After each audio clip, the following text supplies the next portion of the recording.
Hello, can everybody hear me? Okay. Uh, just getting this live stream started. Thanks for everyone for being patient with me getting this started. So I've got the chat open. I feel super comfortable with being able to read people's comments and share some of the stuff today. I've got an astrology window open here to talk about astrology as well. And I also, and just want to quickly confirm, can everybody hear me in the chat? Okay. Is the sound good? We'll just wait for the response from everybody. And also I asked in the chat where everybody's from. And we've got people from England, from Greece, from Brazil. Wow, that's super cool. Just everybody from all over the globe. People from New Zealand. Okay, the sound is good. We've got souls from Romania. Let's have a look. Where else? New Zealand, said Swiss Alps. From the States, in Vietnam. Wow. Okay. And from Texas, British Columbia, Florida. That's where you're traveling to, Jacqueline.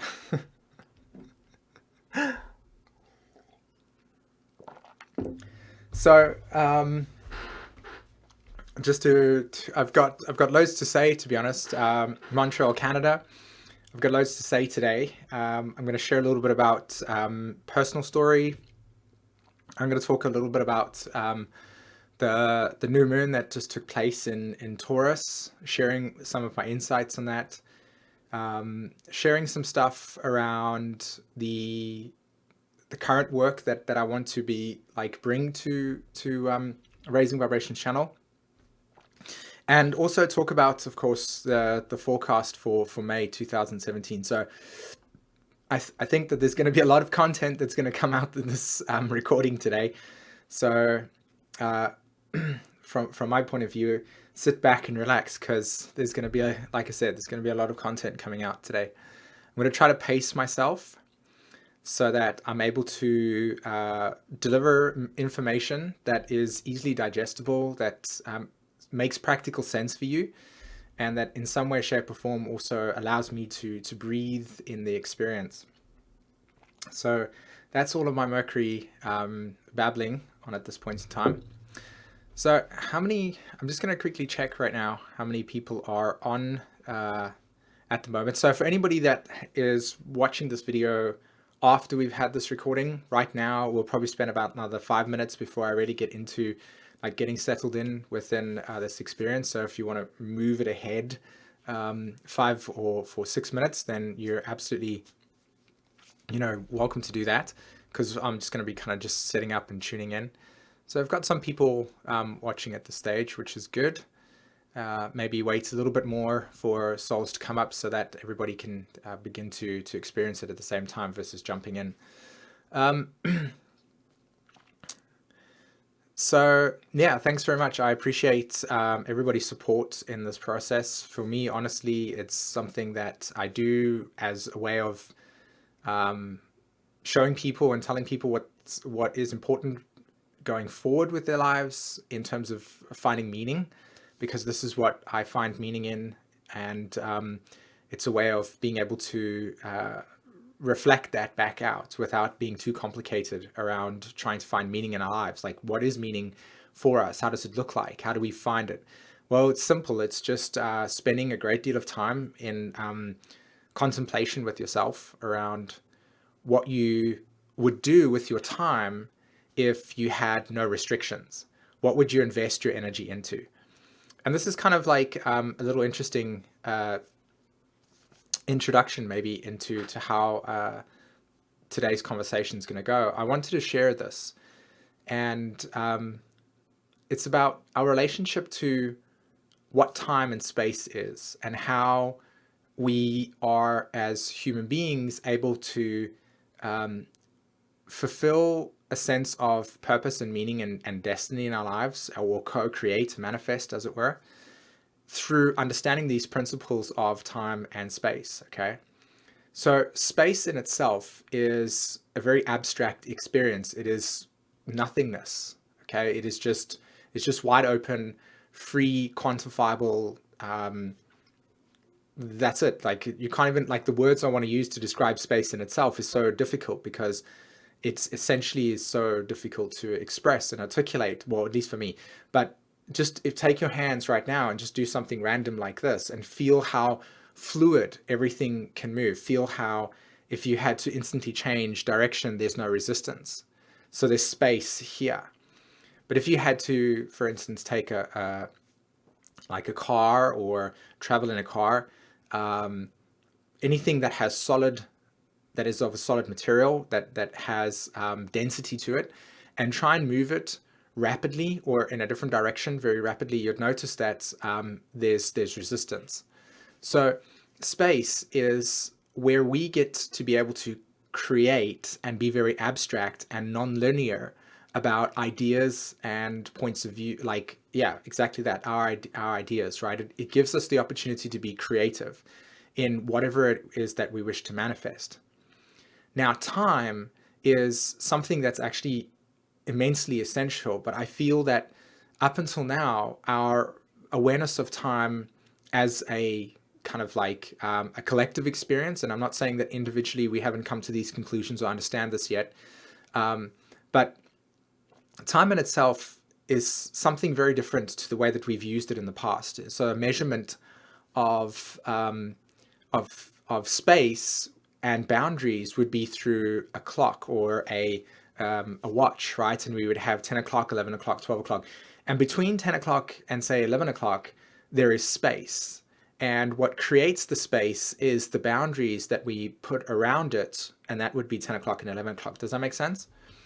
So time in the past has been measured through us moving through and accomplishing very masculine tasks as a way of developing and succeeding or completing or establishing projects, forward motion, and so on and so forth, right? Whereas in a new paradigm of thinking, time is more of our ability to create a cushion so that we are able to spend like awareness in space, allowing deep insight, inspiration, and meaning to flow through us, so that our capacity to understand that art is time and our manifestation of anything that has deep meaning to it actually comes over time.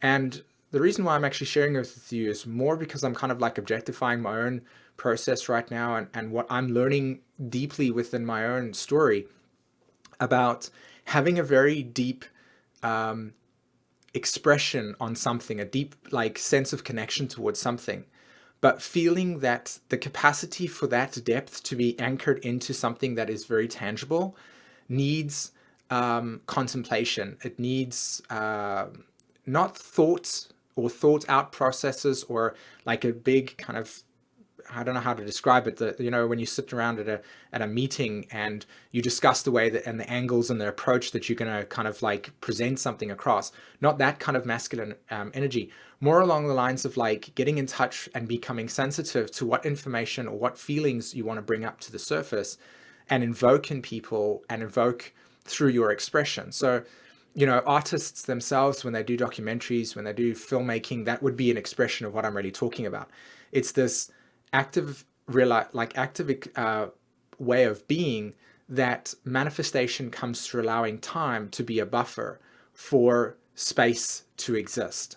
And the more time that we have, or the more space that we give ourselves to create something, the more the reflection of it becomes strong or stable, or not strong and stable. I mean more like the framework, time, becomes more solid, so that what is being reflected in it has profoundness to it, depth to this. I hope that comes through. That's a very kind of like I said right now, I haven't really been able to truly tap into the way I would like to articulate these thoughts with you right now. And it just came out and I just wanted to share it. But I hope that in some way, shape or form, what I've shared with you is vaguely making sense, or that it kind of like makes you resonate with it in some way, shape or form, if you understand what I mean. And I will be sharing more of what I'm wanting to do. It's like art and the ability to give time. So more time that you give to a project, the deeper and more profound and more beautiful it becomes. So right now I'm working on a video series where I'd like to literally share with you a perspective or an orientation towards how to live in an Aquarian paradigm, how to live in a shift in consciousness that is not about following some existential belief system that gives you guidance on how to navigate your life, but more along the lines of like what things need to be paid attention to in order for you to become more integrated into authenticity. And the word authentic being very different to definitions that are out there in the past. So authenticity, from my point of view, is allowing yourself to have electricity and your pineal gland and your capacity to have these bodily functions operating at a level that allows consciousness to be present with you, and not really seeking enlightenment, but more about having the connection between your higher self or sense of awareness that has no limitations and your body, and how this body, the temple, is anchoring higher consciousness into the experience, or more horizontal consciousness, if you would like to put it across, more expansive consciousness into the form. So this kind of like video series that I've wanted to do, the insights flood through, and the excitement that I have is so intense that I just want to share it. And if I do that, generally what happens is I leave this experience like 2 or 3 days later and I go, damn it, I wish I should have waited a little bit longer, because now I have more to add to that. I wish I should have thought about this process and then integrated it in, because it would have made more of an impact in terms of what I'm trying to share, because the intention is the sharing, not the need for recognition or the idea that there's something valuable to contribute. It's like a sharing of something that is moving through me. So honoring that sharing and its depth through taking time to manifest something that is truly beautiful, versus needing it to come out just for an ego's sake in that sense. So anyway, just a kind of little bit of a side detour in terms of sharing today. But so time being something that allows you to mature, maturity allowing beautiful manifestation to occur. So yeah, okay, so I'm just going to have a look quickly at the chats while people are joining. We've got people from Slovakia and Australia, and yeah, time equal art, exactly. Yeah. What else? I feel like this month has to do with perception and the sense of awareness due to the signs, Taurus sun sign. Absolutely. You know, this is a good way to get into the Taurus new moon experience, and a little bit what I want to share on that. You know, we had a new moon in Taurus. Uranus and Mercury were connected together. Venus was at 28 degrees, 29 degrees Pisces. So that's the last 2 degrees of a sign. And especially when you're dealing with the last degrees of Pisces, you know, the energy is very much unhinged. There isn't attachments. There isn't the process of ego definition. It's very, very, very, very fluid. You know, when you are actually in the last degrees of a Pisces energy, think of a baby that is literally being born. 5 days before it's about to be born, the process of its identity is very, very limited. There's still an intimate connection with the mother. And of course, as it comes out into the world, as we all came out into the world, the search for discovery and new senses is found in Aries. So Venus being in Aries, Venus being a planet that is co-ruling Taurus, you know, has very much been about an entirely new sense of direction. So if I to sum up the new moon in Taurus for you, I would say that this is our relationship to a change in direction, initiation in direction. Because if you look at the planetary alignments that were taking place during that moon, you had noticed that there was Pluto in Capricorn, Jupiter is in Libra, and Saturn, pardon me, not Saturn, but Aries, Uranus in Aries, and Mercury was in Aries as well. So you had, firstly, this whole entire T-square happening between Pluto, Uranus, and Jupiter. You also had them in cardinal signs. And as I had written in the article, which, by the way, maybe if Jen can link that in the chat, the article that was written for the new moon, I go in depth about what cardinal signs are. They're essentially energies that initiate change. Okay, so we have tension aspects that force us to shift, that being the squares, Pluto, Jupiter, and Uranus. They're in cardinal signs, so they're initiating a new direction. And then you have Pisces, or the Venus, which is the planet that is obviously being influenced by the new moon, as well as Jupiter, at 29 degrees Pisces. So that whole entire kind of like state of transition between the outdated and old and no longer and the new is very, very much a big part of the theme.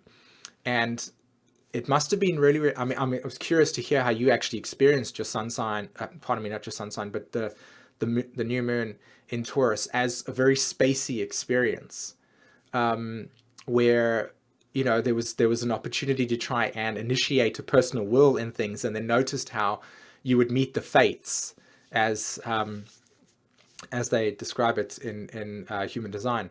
You know, you kind of try to apply your personal sense of what you think you need to apply, you know, what direction you want to go into, and then the energy just goes, oh, by the way, I'm going to hand you this series of events to deal with that's going to completely direct you into what is almost being guided by something that has a deeper meaning in terms of its flow, or just how energy naturally operates versus what we mentally want it to be in that sense. So that was interesting. Some other stuff that I wanted to talk about with the new moon in Taurus was how what Taurus represents for us. You know, I felt that when it comes to understanding our existence on Earth and allowing us to make more empowered and more higher vibration choices for ourselves, the body and the body, as seeing it as a temple, is a very, very integral aspect of human integration. Okay, understanding how the body works, what does it represent? It's not a coincidence that it is the way that it is. How many of us have spent, or how many of us do spend a great deal of time recognizing the senses and impulses that we have throughout the day in terms of how our body's responding to certain things? How many of us, Mercury retrograde, how many of us connect with our bodies where we're seeing that it's actually making decisions for us, and that we're able to actually get in touch with those decisions through the feelings that we have towards certain things? Or let's say, for instance, if you're not feeling a certain way, how do you react to things? You know, how connected are we in that sense that allows us to allow our own personal sense of authority, our own self inner reliance tool, as it were, to allow more greater and impactful choices that are really what is for us, versus maybe conditioning, in which we have been conditioned by experiences in the past that shape our decisions for whatever reason. And the reason why I'm sharing this with you is because, of course, this is something I'm paying a great deal of attention to with myself. And currently, right now, Uranus is at 25 degrees Aries.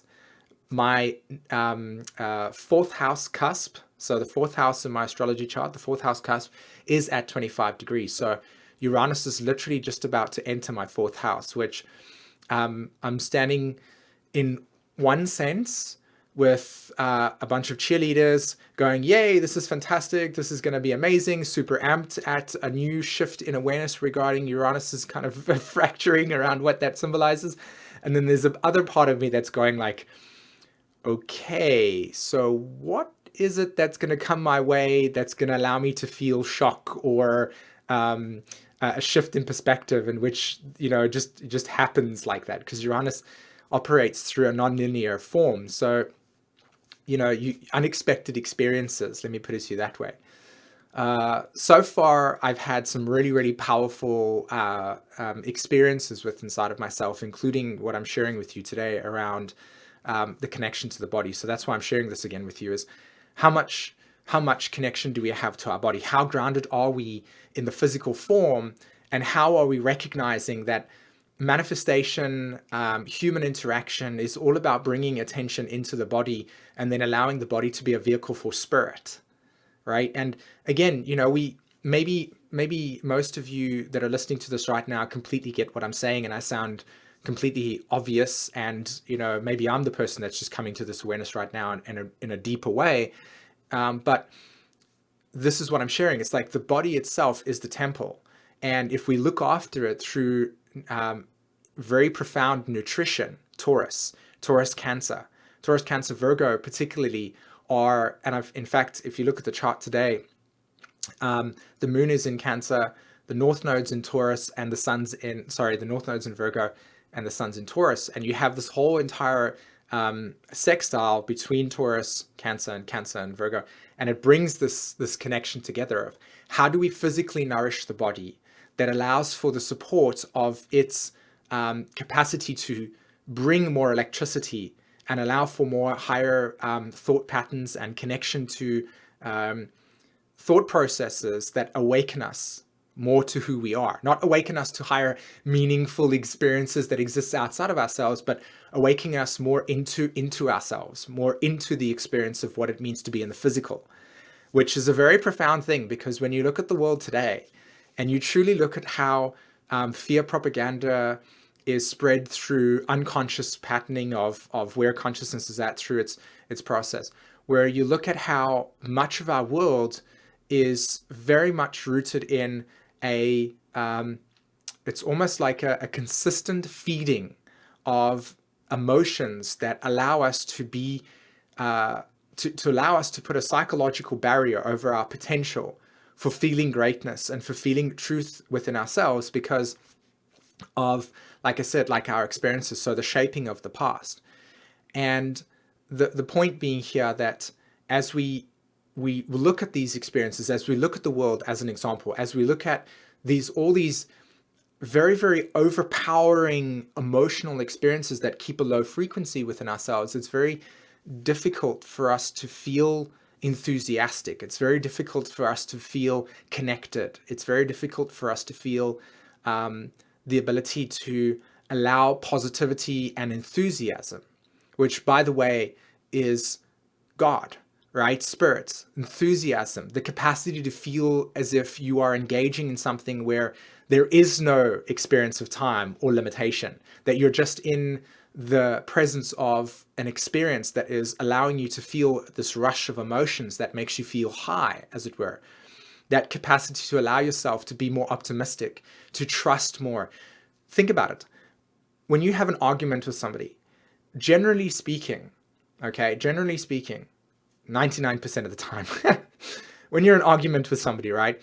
Do you feel a sense of, I'm just going to hug this person because I trust them in an amazing way, and I feel the oxytocin coursing through my body, allowing me to just amplify the love that is, exuding from me at this point in time? No, we don't. We feel all sorts of emotions that separate us, all sorts of experiences that allow us to feel disconnected. Not necessarily disconnected in a way that is the absolute truth, but more in the sense that the heart really does open and embrace when it's trusting, right? It feels more risk-orientated and optimistic when it's trusting.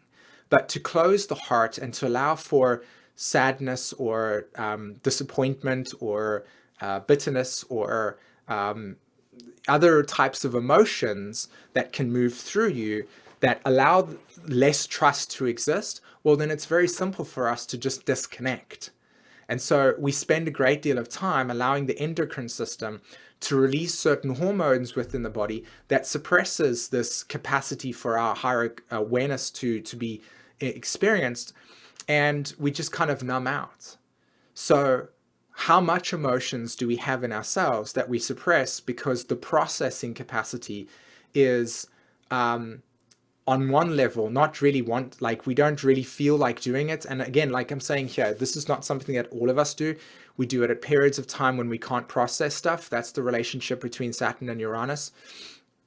But the point here being specifically that our relationship to the body and how we generally numb out to experiences when they're so overwhelming and we can't process it because it's too large for us, gets us into that state of apathy, gets us into that state of feeling that there's no point, which then at that stage, we're all in some way, shape or form susceptible to outside control, outside manipulation, outside experiences in which we lose the meaning for our authenticity to come out.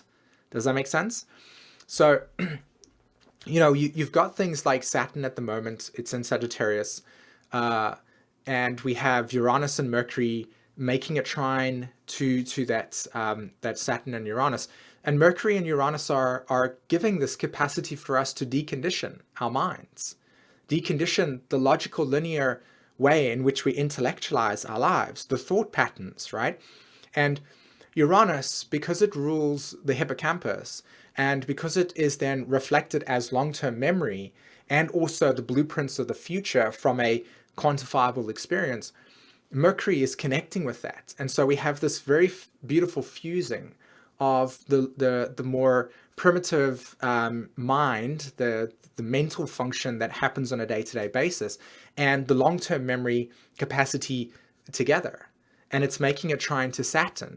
Now, if you look at the symbols over here, these symbols are not reflecting anything else than a need for liberation, a need for freedom, a need for breaking down and deconditioning core belief systems that we have held within ourselves that haven't been able to be processed in ways, experiences that we've internalized that has allowed us to feel as if we're not able to truly access our truth, our authenticity, the meaning of our existence.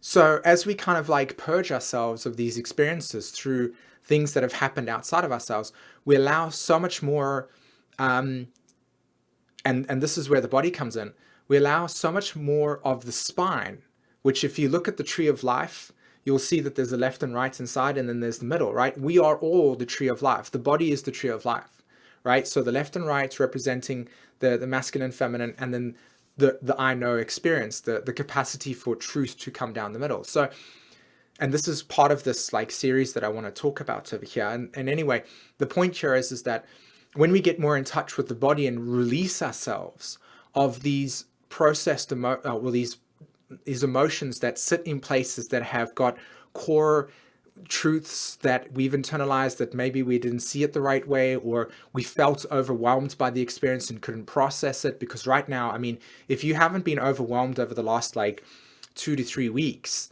particularly, then you've been in some like amazing place, because it's just been very, very hectic at this stage in terms of energies, and so many things and so much diversity happening at such infrequent times, that to kind of allow your ego to, your mind to give direction and to feel as if you can consistently just focus on that. Well, I haven't felt that at all. I've just had to surrender completely and go like, okay, these experiences are happening, and whatever comes my way, I just have to deal with in that sense. So anyway, the point here is that this process of the body being purified allows us to access the capacity for raw truth.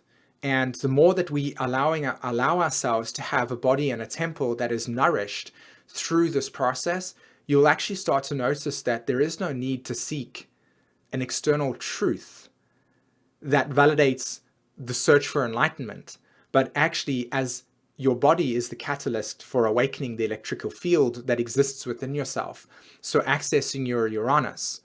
Has anybody ever noticed very, very clearly that a light bulb, okay, is always synonymous with somebody having a great idea?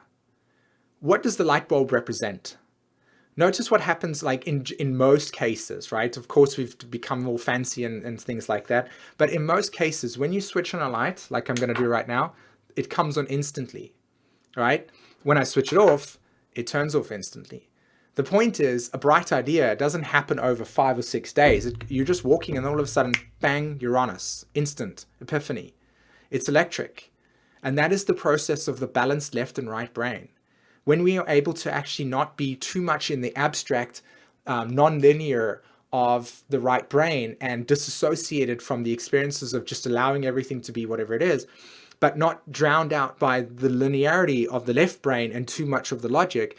But when we find that balance and equilibrium, which we are all seeking, essentially when you truly want to awaken to your truth, when the balanced left and right brain work, you have the electrical field naturally manifest, creating an ability to access the consciousness of yourself, your higher self, if you want to call it that, or a more invisible self as well, if you want to say those things. Anyway, you get the point, right? And this is where your capacity to access nonlinear thought through Uranian field is operating, and then you anchor that more into the body. But the body needs to be able to have, it needs to be a great conductor. So if you can be the captain of your ship, the conductor of your orchestra, then you have your ability to recognize what it means to be in a state of awareness of yourself. And then all you do is you just constantly keep on practicing this, not in a way that allows you to be more enthusiastic of the meaning of your existence, right? So to me, I feel that what I've shared with you in a very kind of Sagittarius and bold way also intimately connects with the transition of the nodes, okay? The transition of the nodes are moving from Virgo Pisces, where we've spent a great deal of time working through experience. I mean, this in itself, I should actually do a video in conclusion to the Virgo Pisces axis, because there's just tons of information that's passing through me right now that I want to share on it. But I feel like it would take another 6 hours, which I know everybody doesn't really have, including myself. But the point is, North and South nodes moving through Pisces, Virgo, we've been dealing with a lot of needing to integrate the past experiences that have shaped us as a way of what they have been. This is where we've come from. This is what we've done. This is where we've looked at life, etc. And the North Node has been integrating more of the physical form, coming back more into ourselves, right? And on the different layers, there is things like on a consensus level where we see politics and we see the world stage. This has been chaos and crisis, pretty much, right? As we begin to become more conscious of what these nodes have been representing and anchoring, it's been more of a formation, okay? Think of the putting together of the body in the 9 months period, okay? This is pure intelligence, where body parts form through cells merging at right places, the timing of certain cells that grow to develop the head, to develop the arms, to develop the hands and the arms and the feet, and how certain aspects of our personal baby growth is occurring in the mother's womb, all has this natural sequence to them, okay? Think of Virgo as the process in which we have been gestating for the 18 months, but in particular for 9 months, we've been gestating the process of things needing to go through us in natural ways in order for us to be formed into a physicalness, okay? Now this form has come into play, and we're now in this presence of our form. It moves into the Leo Aquarius signature. Electricity, Aquarius, heart-centered power, Leo. So what are we doing to the body? Think Frankenstein, right? We're not Frankenstein, but think of it in the sense that we're going to allow electricity to amplify the heart, to start the beating of the heart, okay? So the next 18 months, as the transition of the nodes move into this, we're going to awaken the heart. We're going to awaken to our authentic self. We've got the body. We've purified it out with Jupiter moving through Virgo, with the North Node moving through Virgo. We've needed to purify ourselves of all of our delusions and illusions and disassociations and aspects in which we have felt separateness through. South Node in Pisces, we've also dissolved a great deal because of Pluto's moving through Capricorn. And that purification process has become clear to us now. But as this axis comes into play, and rightfully so, when I read the other day, that the South Node is going to be ruled by Aquarius, okay? The North Node is going to be ruled by the Sun. So think about what's going to be happening for us right now, okay? For the next 18 months, the South Node for every single one is going to be in Aquarius. So look at your Uranus in your chart.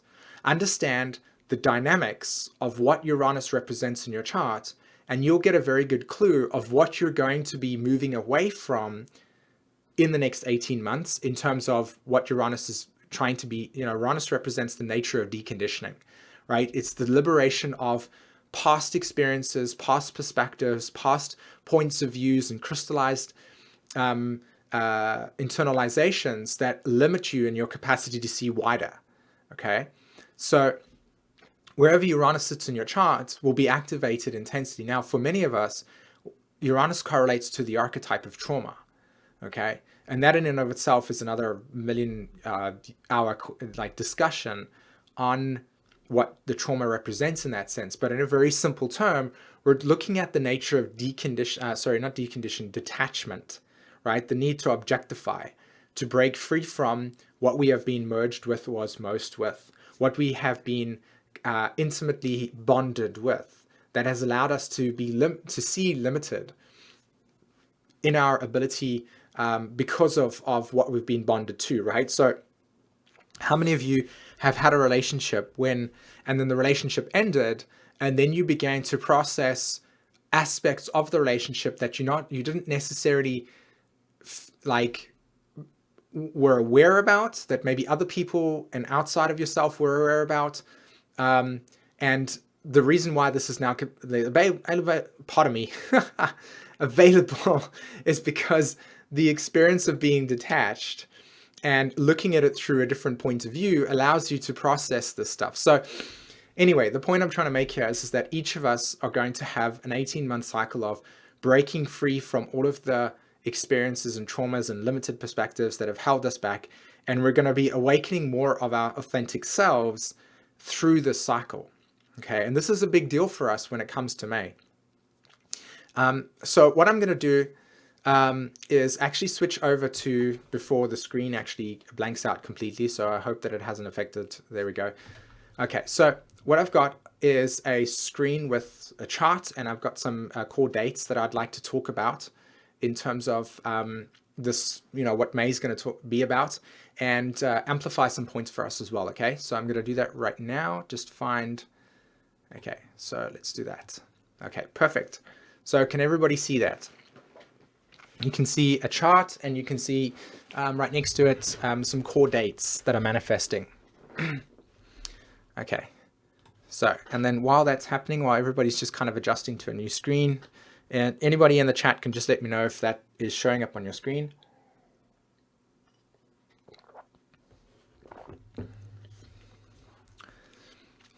Okay, hold on, let me see over here.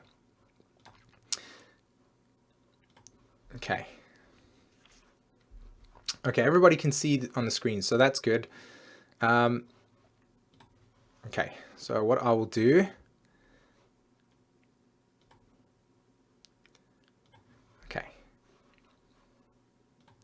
there we go. Okay, so everybody can see the screen, you can see my cursor and everything of the sort. Okay, fantastic. Got a bit of a delayed chat there, so it looks like everybody's taking forever, but it's not really. It's probably just me talking and then the internet kind of catching up a bit after that. So, okay, so this is the chart of today, which is the 30th of April. And you can see here that that's what I was talking about. I was talking about Saturn in Sagittarius. You can see that Saturn's retrograde. So of course, we're dealing with the process of us going back in time to relook at things and emotional experiences that we've had relative to perspective, relative to points of views, relative to our expression of what we see in the world, what our cosmology is, etc. Okay. So that's Saturn, and I've seen this intensely through forums in which people are very, very much connected to, this is my truth, that's your truth. I've got to convince you to, believe in what I've got to believe in, and you've got to abandon what you believe in to believe in what I believe in. And it's actually kind of funny, because when you begin to allow yourself to recognize what are the fundamental things that keep us locked in our perspectives, we're actually looking at the archetype of Taurus and the archetype of Cancer. okay? Remember, just recently I did a video called The Odds, okay? Yes, that's exactly it. A lot of ideological fascism, fanaticism, sorry. That's exactly it. So, you know, as long as you're like able to acknowledge that you're trying to convince somebody of a truth because you feel it's better than theirs, you know, then and we can giggle about it, then that's fantastic. But if you actually truly are so convinced in it, then you know that's where it becomes a little bit kind of obnoxious, at least from the point of view of seeing it for what it is. But that's just how life is. You know, we're all at different stages within our story, and ultimately the big deal that I'm really wanting to put across here is resonance. At the end of the day, if whatever it is that you are exposing yourself to that's rubbing you up the wrong way, or you're finding no resonance with it, then you just allow yourself to move along and find what you do resonate with, because the Aquarius energy is very much about groups and not about the judgment. And that's what I wanted to talk about with the nodes actually shifting. The South and North nodes in Virgo Pisces, and in particular, the last 2,000 years, we've had a Virgo Pisces energy pattern, right? So, and that's a bigger discussion to talk about the precession of the equinox. So when we're dealing with things like the Virgo Pisces axis, we're dealing with Pisces correlating to a separation initially from source in the physical form, okay? And you can easily identify that because we all sit here today sharing this wonderful truth in a Pisces state. There's no separation with us.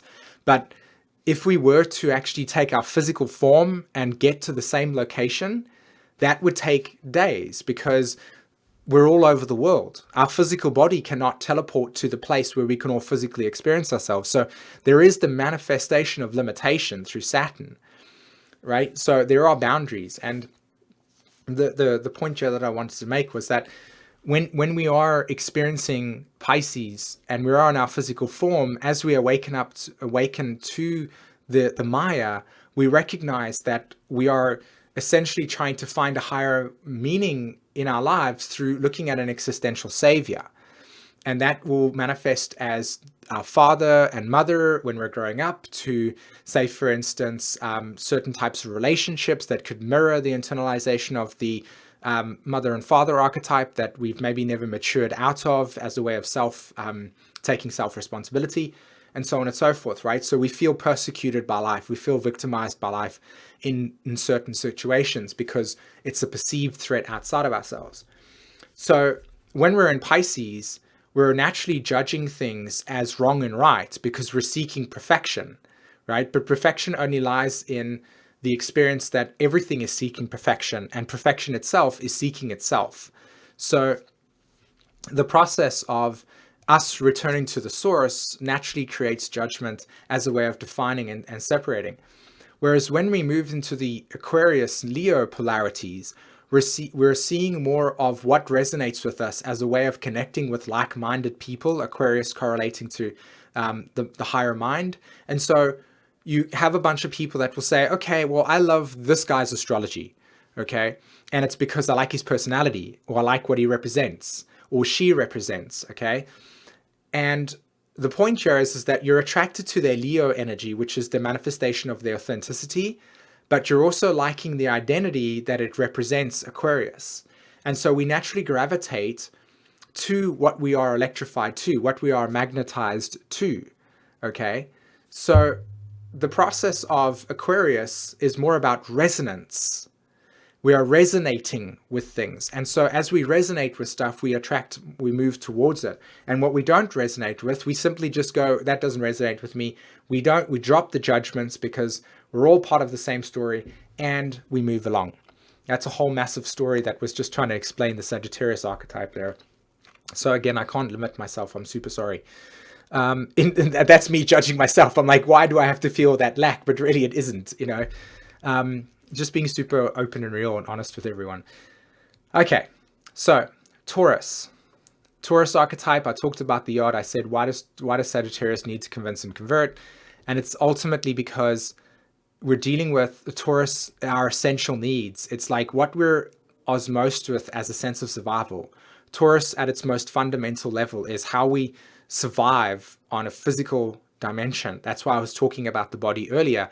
It's all fantastic that we have tons and tons of knowledge on esoteric teachings, and we've assimilated all of Matt Khan's stuff and all of Mahatma Gandhi's material, and we see what Mother Teresa does and all of that wonderful devotional stuff, but yet we never actually are super connected to the way that our body works on a moment-to-moment basis, and we don't recognize what the various systems do as a way of purifying ourselves. We get sick, and we wonder why we get sick.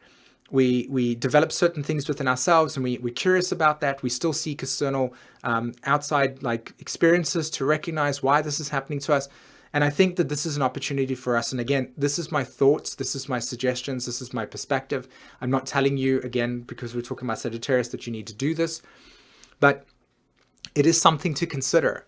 That the more that we bring our consciousness back to our bodies and understand how the body's working, not in a fanatical way, but just as a way of seeing how it's actually operating, I feel like there would be a lot more connection to what's natural for what's natural in our own truth, our natural in our own expression, what's right for us, what are our needs for our physical experience. And we'll develop our own higher meaning for things in our own truth. Anyway, so Taurus, very much rooted in the body, very much rooted in how we look after this physical form that we have that is so dear to us. I mean, for me, as an example, as I share this with you today, I'm struggling so much to practice the process of breath. And you know how I was talking to you earlier about time and space? Well, what I was really trying to share with everybody was the more deeper we breathe into our bodies, the more expansion we're allowed to give ourselves in that experience. And that was the Taurus thing I was really trying to say. The transmission is becoming clearer now. And it is about the more that we can inhale, receive for ourselves, support ourselves, care for ourselves, allow ourselves in on a personal level to nourish our capacity to feel nurtured and protected within ourselves, the greater we can give. And that was the point. That was what Jen was sharing with me. She had this profound insight. These are not my thoughts, these are hers. And this is about the depth that we want to give. Giving is also giving back to us. As we share, as we give to others, we give to ourselves. When we give to ourselves, we give to others. As a parent, and many of you that are parents as well, and many of you that do things that you give a great deal of time to, if you're not able to sustain your own energy levels, if you're not able to give back to yourself in some way that allows you to feel nourished and nurtured and positive within yourself, your capacity to want to give in exchange is going to be limited, because at some point you'll just be intensely you just won't have anything in your body. You know what I mean? It's it just won't be there available to give. So you can give thousands and thousands of liters of water out and then eventually go, okay, well, now I don't have any water. So there needs to be a feedback loop in where you can give in a devotional way, but also allow yourself to take in a way that nourishes an equal and in a balanced way. And that's what I'm trying to share here. It's you'll notice that if you're taking too much, there will be a natural law of balance that will come into play, and you won't be able to receive because you're in a constant state of fear around not having. This is the Taurus lesson. The highest Taurus lesson that we can all develop and learn within ourselves is the realization that its polarity point is Scorpio. Scorpio is sharing. And the more that you're able to share, the more that you're able to trust that what you are able to share will be given and returned back to you through natural law of polarity. And it's something that as we step into the Aquarius Leo axis, as we step into the world in which is manifesting for us going forward, sharing is a very profound gift that we can offer others as a way of giving love. It's almost like the more you can share, the higher your currency. And if you can support your currency through caring for yourself as a way of caring for others, then you're actually able to be in a state of this beautiful balance of give and take and flowing, in which the currency of sharing and interchange is so amplified And I got to this point because I was talking to you about the nature of breath. And I'm just going to come back to the main menu over here, because I'm not actually talking to about the charts, but the breath process, and that being about time. So as I inhale and spend time reflecting on the insights that I wish to share, as I inhale and take a deep breath and allow the presence to fully anchor itself into my body, as I deeply breathe, like,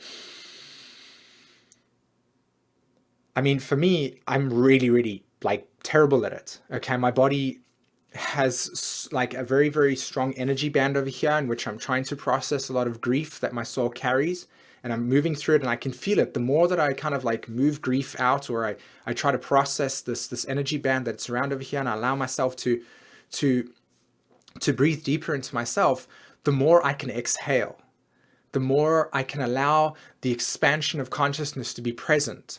And so when we actually recognize that the body is so much more important than the care of our iPhones, and I know this is a controversial statement that I'm saying, but it's the truth. In the past, we've spent a great deal of time nurturing the existential materialism in which we've had. There's nothing wrong with that, because it gives us an opportunity, especially for those of you that have got outer vision experience, where you're outer vision orientated like myself. If things are feeling good around you, then inside of yourself it reflects that state. So anyway, the point I'm trying to make is we've spent so much time giving that, but we don't recognize at the age of 50 our body is tired, whereas we can actually extend and optimize the nature of our body's capacity to process more of life through giving more attention to itself. So self-care in that way, whatever that means for you, whether it means adjusting your diet to eat more raw food on more occasions, to give your body more of the enzymes it needs to process the material and allow your organs to not have as much stress, as an example, to allowing yourself to be more flexible in some of the diets that have been told to you that you needed to follow through magazines, that you internally feel like deeply emotionally uncomfortable with, right? You think to yourself, okay, I've got to go on this diet because this is what the magazine tells me is a perfect person. And you go on this diet and you notice that you're extremely exhausted, but you're achieving this mental goal in which you might have more self-worth or more confidence to that. This is what I'm trying to say. It's like Uranus conjunct Mercury, trining Saturn in Sagittarius, retrograde, Saturn ring ruled by Pluto, breaking down, fracturing, allowing ourselves to be liberated from the way that we've been conditioned in the past about what we thought was human being. What does it mean to be us? Looking at ourselves in such a radical way that even the attempt to think in that way, your first initial response is, oh my God, does this feel a little bit wacky, or should I be considering thinking like this? Like, that's a good thing in some sense of the way. I'm not talking about like doing something radical, like, I can't even think of something that should be appropriate to say at this point in time, but you get the point I'm trying to make. There is a sense of rationality and responsibility to what I'm talking about here. Now, please, I'm asking you dearly to take the words that I'm sharing here and reflect on them, not just, just take them as they are. The point here again is that as this is about radically shifting our perspective. And one of them is spending a great deal of time integrating within ourselves. Yeah, breaking down the Eden complex. That's awesome. I love that, by the way. That was an awesome way of seeing that. In the chat box, Chelsea Smith had written there, breaking down the Eden complex, like, and allowing ourselves to be more present with the nature, and the process of breathing, which as you can see in this conversation over here, I'm highly like energetic in my experience, and I allow this process, but truly I'm really wanting this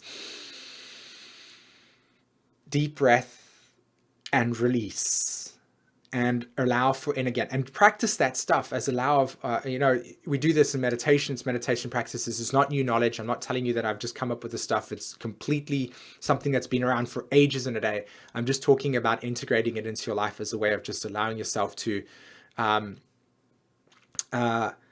be more present with who you truly are through your active allowance of self-care. Let me put it to you that way, right?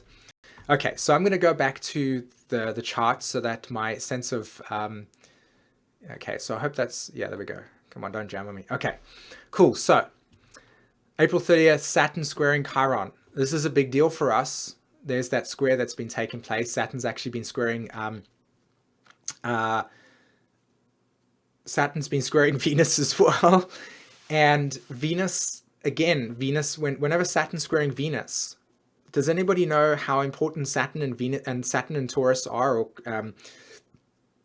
Capricorn and Taurus are, when you're reading your astrology chart? If you want to recognize how to become more grounded in your relationship with yourself, understand the relationship that Saturn represents in your chart, symbolizes in your chart, to Venus in your chart, okay? Because of looking at the chart holistically, all of your sense of values on a personal level, all of your boundaries and conditions and belief systems and crystallized patterns of emotional behavior are all funneled through your relationship to yourself on an inner level, Venus, and how you express those to outside people, Libra, right? So the essential needs. And this process of recognizing your essential needs is the way that we relate to ourselves and others, as I've said, right? So with Saturn squaring that and Venus being in what is called a new phase, pardon me, not a new phase, a first quarter square. So how do we distinguish first quarter squares? Saturn is the slower moving planet in relationship to Venus. And so therefore Venus will move like this as Saturn stays static.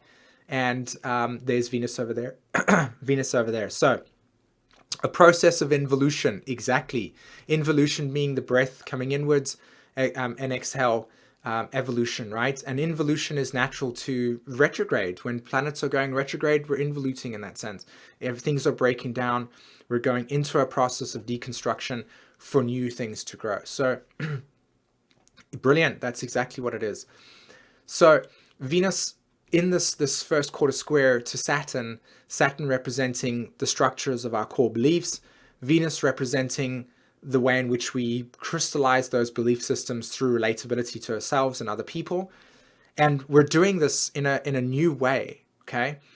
First quarter squares are all about need to get in touch with things, try them out, and then establish if they're working for us, and then kind of like move back and go, wow, that was scary.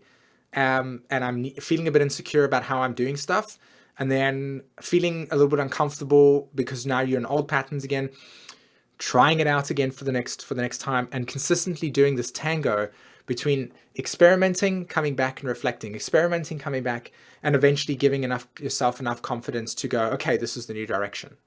So with Saturn and Venus, we're all trying new things out. We're all trying new ways of being, through this tango step process, 2 steps forward, 1 step back, and developing internal security so that we're allowing ourselves to feel more free within ourselves. But of course, because Chiron is hitting that experience, Chiron is allowing us to access Uranus, Neptune, and Pluto, because Chiron is the energy that allows us to access these nonlinear planets.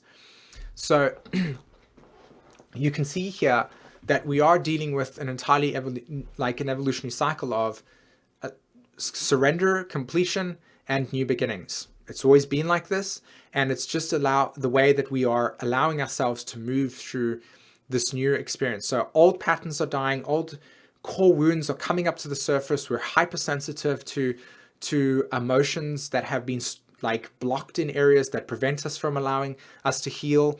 Chiron is super much ruled with the process of how emotions move up the spine through the necessary endocrine organs, allowing us to, release these emotions and for us to access more of the electrical field from the bottom of the spine to the top, so we can be more authentic with ourselves. That's what it means to be more authentic. It's the capacity for us to feel enthusiastic, to know who we are without needing to justify or follow external identities that mask who we are through whatever. And the only way that you do that is by actually processing emotions that have been stored in places that prevent us from feeling high, essentially, right? Have you ever experienced being in a good state and then all of a sudden something triggers you and then slam, bang, you're just in this like deep pit of emotions that are feeling heavy, you're triggered, you're not able to interact with human like life in a way where you feel balanced and on edge. All of that stuff is sanskaras. All of these experiences are wounds that we carry that need to be processed and released through us through non-judgment so that we can access more of authenticity. So the Chiron square Saturn and the Chiron connecting to Venus at this stage has been saying it's time to heal, guys. It's time to get into our state of truth, get into our state of being more into the process of meaning of our existence. And with the North and South nodes being at the 0 degrees in Pisces, I mean, what better opportunity to honestly master the North and South node lessons, which is spirit into matter, spirit into matter, spirit Pisces into matter, Virgo. And if you've got blockages, how are you supposed to bring electricity into your body? You won't. Well, you are, and you will have periods of enthusiasm, but then they will be met with experiences of being triggered. And like allowing yourself to fully incarnate and manifest yourself on the plane, and to allow yourself and your emotions to move through you as a way of seeing your true beauty, you have to be able to move through the force density, the emotional field. So processing those things, Saturn square Chiron, Saturn square Venus, bringing all of, and Venus conjunct Chiron, bringing it up to the surface, allowing us to get rid of all of that stuff. Okay, so but we'll experience it through pain, because that was probably what happened to us when the internalization of that separateness occurred, you know. And part of this video series that I'm talking about is the pituitary gland. The pituitary gland is responsible for pain and separation. When we experience something, it secretes hormones into the body that tells us, hey, was uncomfortable, I didn't like this, I'm feeling painful. So that memory is stored. And then we fear it because we feel like in that moment in time, it's never going to end. So it gets then like calcified within ourselves. The last time you were in pain, you didn't embrace somebody and say, oh my God, you felt a separation. You felt whatever was wounding you was responsible for it. And so in order for us to heal the wounds, Chiron, we need to not be in separateness. And that recognition of that separateness is through the event that happened at that stage, and then allowing us to holistically return back to a state of purification. Okay, so that's that. And that sets May up, right? Because we've got on the 3rd of May, we've got Jupiter quintile Saturn. And there's Saturn over there. There's Jupiter over there. And really this connection, in a very simple way, is just allowing us to, because both of them are retrograde, by the way. Did you see that Jupiter and Saturn are retrograde? So Jupiter talks about the capacity to feel space within relationships, feel space within the way that we find balance and give and take and sharing and inclusion. I remember I was talking to you earlier about giving us the capacity, when we want to share, we need to be able to share what we have in ourselves. But if we're not able to sustain our own energy field, then how are we able to share? So giving is a way of giving to ourselves. Giving to others is a way of giving to ourselves. And this give and take process is what Jupiter through Libra is giving us.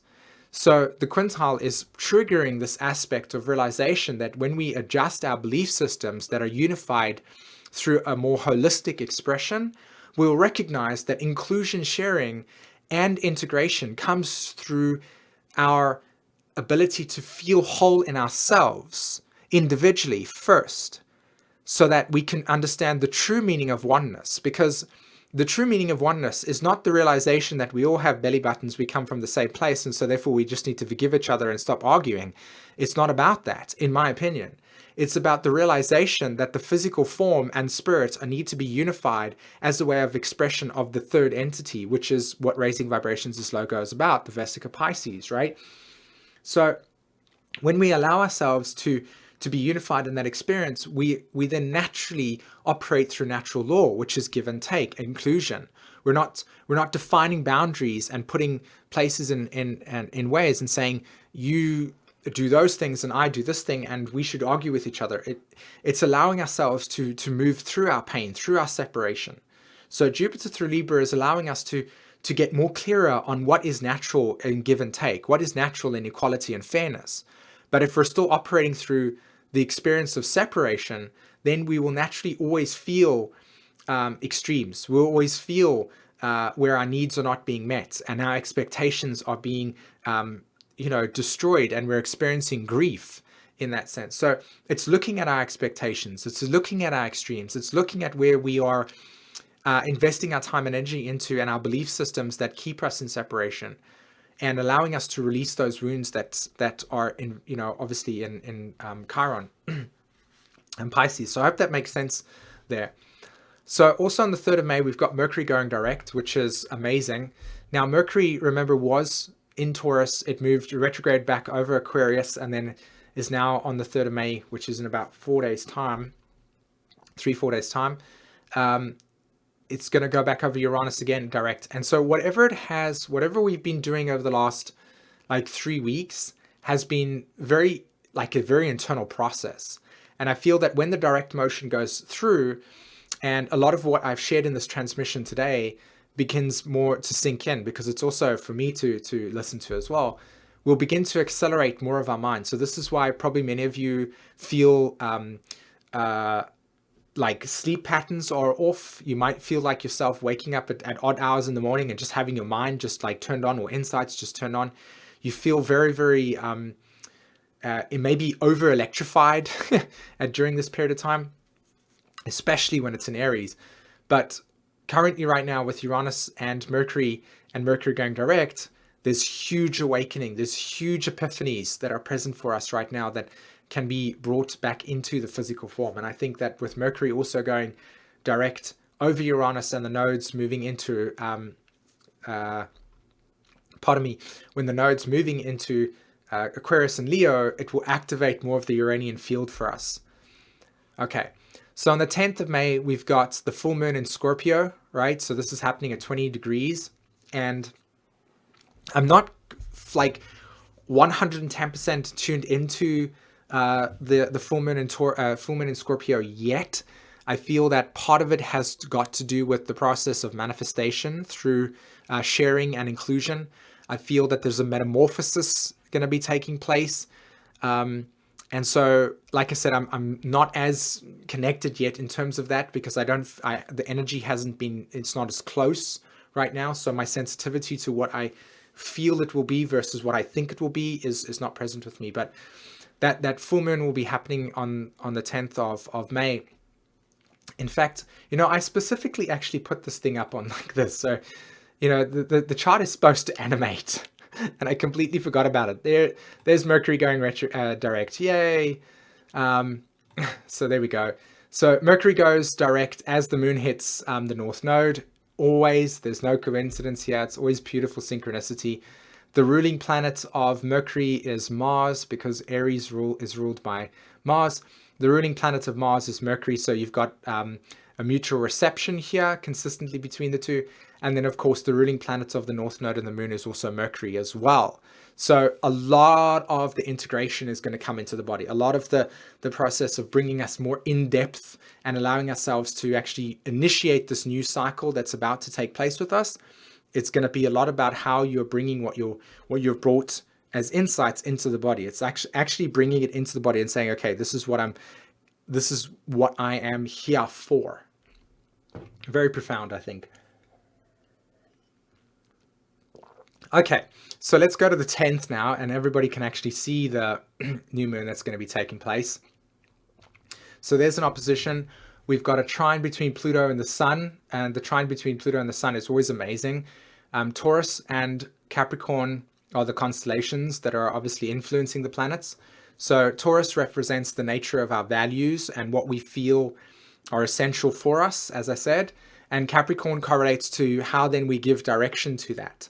So how do we give authority to those values? How do we give authority to our essential needs? What resonates with us? So with the moon, it's making a small sextile to Capricorn, and there's a trine to Neptune. I feel that when the trine happens between Pisces and Scorpio, we're always dealing with the connection of our desires with our dreams.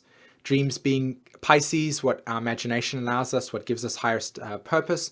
And when we're looking at things like Scorpio, for instance, we're looking at the nature of our desires, the nature of what we are attracted to as a way of osmosis. So on one level, there is definitely an empowerment process. And in fact, I think the nodes have actually shifted. They actually have. So that's interesting. The nodes will shift on the 9th and 10th of May, and the moon will move into Scorpio. So as we look at this right now, Scorpio is intimately connected with the process of Aquarius and of Leo, because what is Aquarius, what is Leo, what is Scorpio, what is Taurus? They're fixed signs.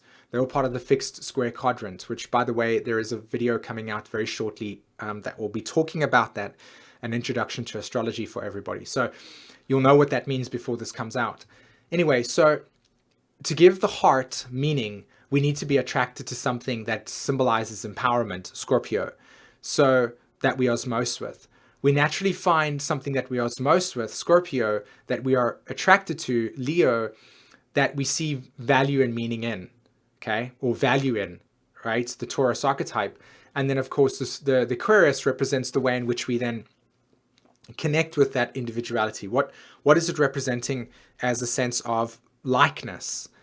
But because there is that trine that's happening between the two there, between Scorpio and Neptune, it's what types of desires and dreams are influencing your heart. So May is so much about the transition into the heart, so much into the transition into what does it mean to be authentic for you. Though I do think that while the nodes are moving through the first degree, or the early degrees of the Leo Aquarius, I feel it's a lot to do with confronting the limitations of belief systems within ourselves that will begin to then liberate us from what we've been seeing that has inhibited our true authentic sense of being. So Tanya asks, can you talk a little bit more about Aries and Venus? It feels very fresh. Well, really speaking, the Venus and Aries energy is just where Venus is reshaping. Venus is moving through Aries. So what we are discovering within ourselves, Aries, is going to be crystallized in what we give value to. So all it is really, in a holistic way, is how we're going to begin to discover ourselves in new ways, relative to new meanings, relative to new insights, relative to new desire for experience. Okay, that would be it. Like the depth of the Venus Aries thing is just the pulsating energy of exploration through curiosity and freedom to want to experience that, and the liberation that takes place. Okay, so 15th of May, which we can do now, as I remember the little thing. 15th of May, we have Mercury entering Taurus. Okay, so the moon actually goes over Saturn and goes over Pluto just before Mercury enters Taurus. And whenever the moon goes over Pluto, we're always going to deal with the whole entire evolutionary cycle of that month. When it hits Pluto, it's going to say, let go, completely mutate, completely confront and recognize the raw emotions that month is representing. So every single month, the moon will go across Pluto and it will bring up deep emotions relative to the configuration of that month. So every single month there's a theme, and when the moon hits Pluto, it brings up the depth of that theme, the core evolutionary emotions that we have suppressed within ourselves, that we don't understand as we process reality. It brings it to the surface for us to purify and to liberate ourselves from. So I think it's significant, again, as always, that when the moon goes over Pluto and Mercury enters Taurus, that we're going to begin to allow ourselves a new thinking process, a new way of relating to ourselves. It's going to be more crystallized. The month is going to become more crystallized, I think, from May 15th onwards. Okay, so let's look on the 17th of May, Jupiter in conjunct or quincunxes Neptune. I mean, this is a really interesting thing. You've got Mars quincunxing Pluto. You've got Jupiter quincunxing Neptune over there, and you have Chiron in conjunct also the North Node. So this is interesting patterning over here. And Saturn. Yeah, Saturn. Wow, there is a lot of inconjuncts on this chart. Okay. Firstly, inconjuncts are like earth signs. They create crisis. We grow through crisis. We evolve through emotional crisis. Okay. So firstly, the nature of the inconjuncts that are taking place between Saturn and the Sun, that's one. Between Chiron and the North Node, that's 2. Between Jupiter and Neptune, that's 3. Between Pluto and Mars, that's 4. Can anybody guess what the 17th of May is going to be like? This is a day in which you kind of just chill out and allow whatever manifests in your life to just be exactly what it needs to be. Because the more pressure you're going to put on yourself, the more intense you're going to experience these crises. Okay, this is a day of slowing down completely. Okay, this is definitely a day of slowing down. So I'm not surprised that as Mercury's entering Taurus and Venus is, the sun's also at the late degrees of Taurus, this is an opportunity to truly slow down.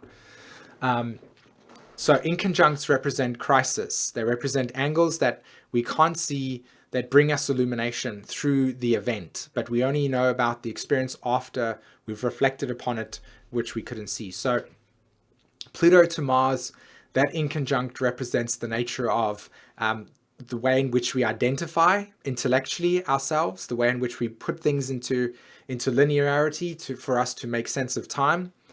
Okay. We've got Jupiter and Neptune, and that inconjunct representing the nature of our expectations. So we have idealism that we project into our physical world as a way of saying, this is how I want things to be. The universe comes along and says, this is how energy is naturally forming. We experience the grief or the shock of our expectations not being met relative to the projection of our idealism. And then you've got Saturn in conjunction the Sun. So we've got Sagittarius and Taurus somewhere along the lines, the sense of security and values that we inherently have attached to our truth will become apparent to us. And then, of course, the inconjunct between Chiron and the North Node is that when Leo is saying, this is my destiny, and the universe says, you don't have control over that, a greater purpose is here for you, then what you've got here is this interesting experience. Okay, this is what I find really interesting. Okay, holistically speaking, these inconjuncts to me will reflect a day in which we become aware that where our core belief systems, Sagittarius, are challenged through the expectations we put on the world and our belief systems that we've held, and how we've orientated our lives in relationship to those belief systems that have essentially been limited through the way that we've processed them. That is a lot to say, but here's what I want to kind of put across. The moon is on the South Node. And remember how I said to you that that when the nodes shift, look at the sun sign in your chart, because that's where you'll be bringing more of your authenticity. Look at the South Node, look at where Uranus is in your chart, and that's where you'll see the deconditioning of who you are and what you've come to liberate yourself from as what you hold as experiences that keep you fractured. Well, to me, it feels that the 17th, 18th of May experience is in which we're going to experience the first shocks where our fundamental trauma that we bring from the past that keep us limited in our perspective are going to be brought to the surface as a way of purification, as a way of objectification. And this is the key. The key is objectification. From May onwards, as a way of healing ourselves, we need to objectify and understand the nature of those belief systems, and then from that process, rinse and release, so that we begin to become more in the heart and less in the patterning of disassociation, detachment, and essentially checking out. Okay, so I hope that kind of like has a very clear perspective on that. I'm just going to quickly go back to the chart over here. Let's have a look. Joseph, you were talking, that was a great description on the Taurus Scorpio axis earlier, especially helpful to those of us who have the Chiron in Taurus opposed Uranus and Scorpio natally. Yeah, Joseph, I also wanted to say to you that I wanted to do a yod video on how generations would have certain yod configurations and how you as a collective energy pattern are shifting larger cycles of information. Yeah, that's a big deal, to be honest, with Chiron in Taurus and Uranus and Scorpio. Alexander was saying, Simon, I have Saturn return coming up. Saturn will be transiting my fourth house, where I also have natal Saturn and, of course, Uranus. And Uranus will enter my eighth house, where I have my moon in Taurus. My natal Pluto's in this house too. Okay, what is your ideas on that? Simply speaking, I feel that this would be an opportunity in which you'll probably be dissolving a self-identity that you once related to. So I wouldn't be surprised if you're going to spend 2 years of your life really confronting a lot of your attachments and psychological connections to your early life conditioning, and how that conditioning has influenced choices that you've made, how you've responded to relationships, what you've considered to be what represents empowerment. And you'll probably be finding yourself really getting in touch with a whole entire new sense of values that are going to be influencing your life going forward. So yeah. Okay. So what I'm going to do, guys, I'm just going to quickly go through the rest on the 19th of May, and then I'll come over to questions. On the 19th of May, we've got Saturn trine Uranus. This is a big deal, okay? And the reason why I say this is because I think that when Saturn trines Uranus, this is a collective experience, okay?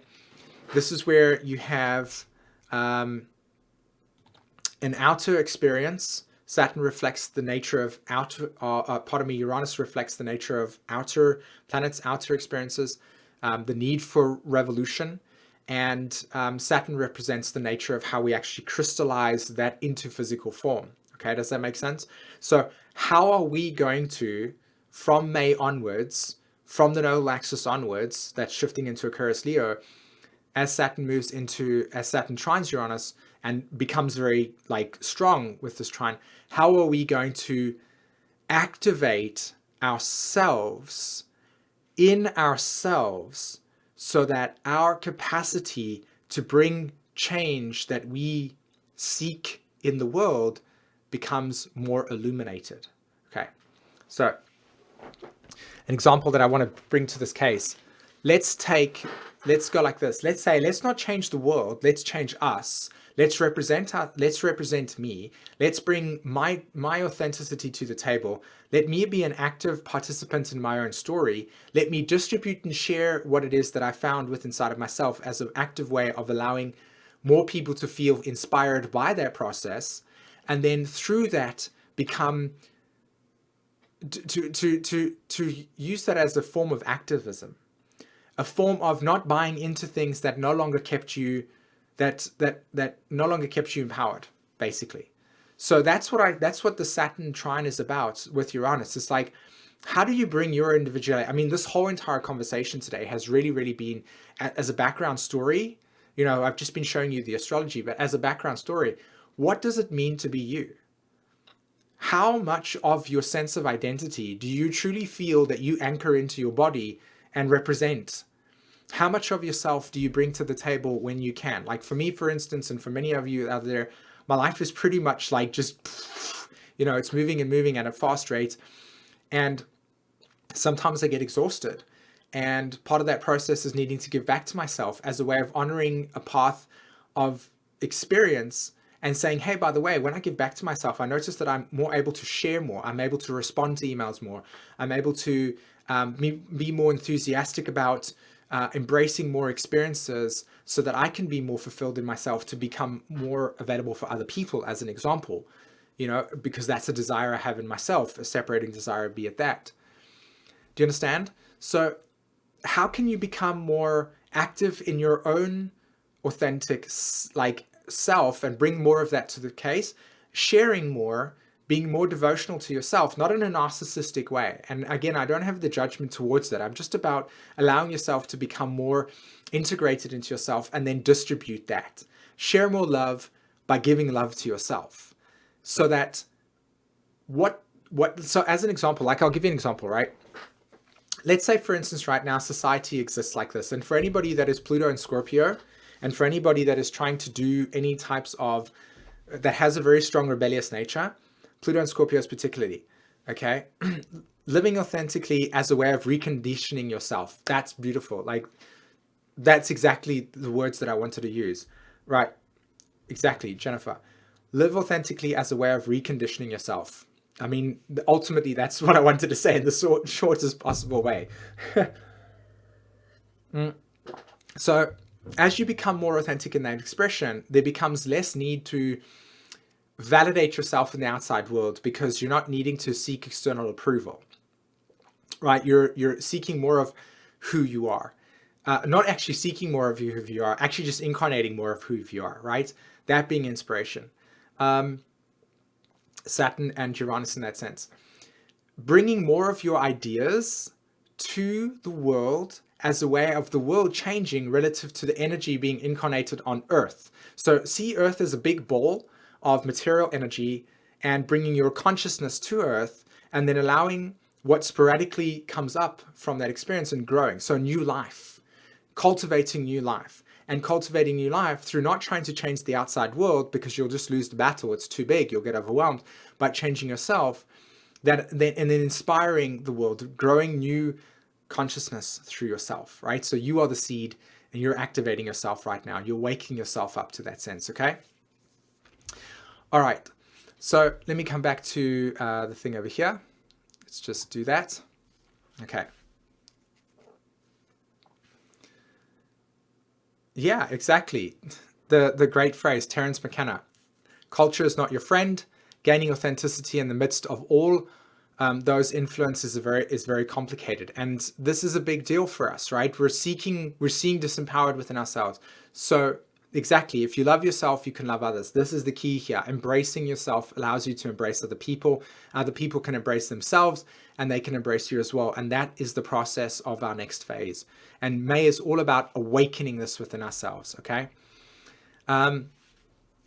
Okay, so we see that Saturn trine Uranus, this is going to be for the whole entire year, but May and I think November is when it's going to be fully activated, where we're going to feel this energy. So ride that wave, guys. And then on the 20th of May, the Sun enters Gemini, and I'll just quickly click it over there. Mars opposed Saturn, and that's going to be interesting for me personally because I have Saturn at 27, I have Neptune at 27 degrees, and my Moon is at 27. So that Mars opposed Saturn is going to be a very interesting dynamic for me. I'm definitely going to pay attention to the 21st of May and see what happens. So, you know, when the Sun moves into Gemini, what we'll be looking for is diversity. We'll be moving out of the Taurus Earth sign of slowness. Although the inconjuncts will have not eased up, we'll still have Jupiter inconjunct Neptune. Look out for the expectations and the way that we place expectations on things.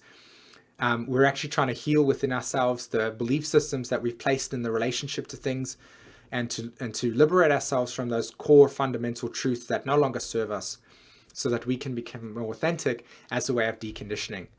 And I think the Gemini stuff is very much rooted in our capacity to become more curious and expressive of this. Okay, and then of course on the 25th of May we've got a new moon happening, and that's at 4 degrees Gemini. There it is over there. And Venus will conjunct Uranus, as you can see there. That's going to be a big deal there, Venus conjunct Uranus. It's an approaching conjunction. That's a balsamic phase conjunction. It's a completion. So I feel that when Venus actually moves over Uranus, we'll actually begin to find even more intense, shocking experiences in which we recognize deep truths within inside of ourselves that have literally kept us detached, and that we can begin to thaw out as a way of bringing more authenticity to ourselves. So I feel like this is a highly creative month, like super charged creative month, to be quite honest. Okay. So let me come back to the start thing over here. Whoops, wrong button. Do apologize. Let me just quickly go over some of the chats over there. Okay. So Lewis was talking about, you mentioned fractured. I'm painting an image called that. Super cool. Take a photo and I'd be happy to, I'd love to see that, by the way. Email me, or here, myself and Jen here would be, if you're willing to do that, by the way, fractured. Okay. So could you offer an interpretation about Saturn's conjunction to the galactic center? I have Saturn, I have Neptune conjunct the galactic center. I also have Saturn currently on that Neptune, on that galactic center. And what I've noticed, as I understand the galactic center, think of a plane of consciousness that is so abstract, so high frequency orientated, that the ability to see, because it comes through right now. This is the point where I'm pausing, because I'm like, oh my God, how do I even translate this transmission right now? Think of it as a frequency that awakens us and accelerates our capacity to see things at speeds at which we can't even